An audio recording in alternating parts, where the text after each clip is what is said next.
تعالى كده يا عم الحاج، لا مؤاخذة. خلاص سيبه يا عم، خليه يا عم، سيبه. انا اصور بس. يصور يا ابني.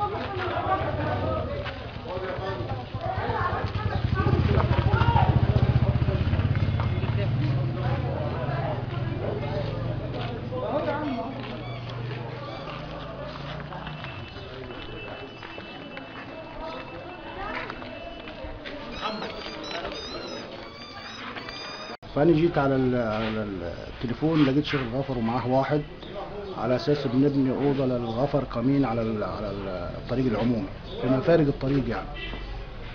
فلقيت ان الشيخ الغفر بيزعج مع الغفير وبيقول له لازم نعمل مذاكره. ايه يا محمد في ايه؟ لشيخ الغفر.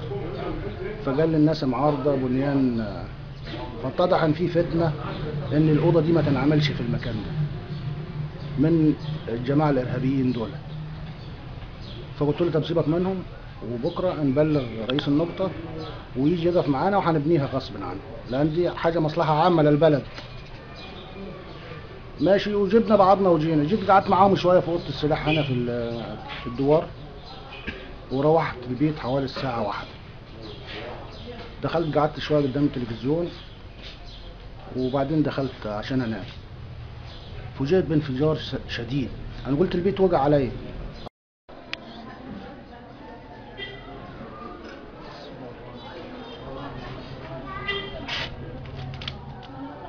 اتهم محمود عباد عبد المقصود عيد. ده ابوه قوات مسلحه ومساعد في القوات المسلحه معاش، وبياخد معاش من الدوله، وهو ارهابي وعنده 3 اولاد ارهابيين، والبلد كلها تعرف الكلام ده.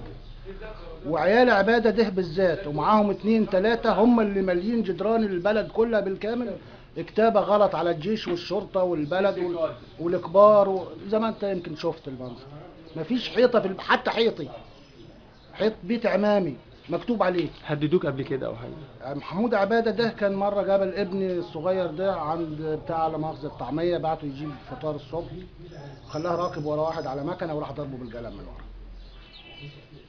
يبقى لقيت ابني دوت جاي على البيت بيقول لي انا مش هسيبه. مين هو؟ قال لي ابن فلان. طبعا محمود عباده ده ماشي مع فرقه كلها كليات، هو في الكليه هو مخلص كليه حاجه زي كده. كل اللي من جيله كلهم ارهابيين. حطه على الارض تحت البوابه. بس ايه؟ عشان حديد كل ماشي حطه تحت. ماشي حطه تحت البوابه. تعالى يا فندم صور الباب الصغير. وسع بدك. تعالى يا فندم خد الباب ده اللي حاجه مره.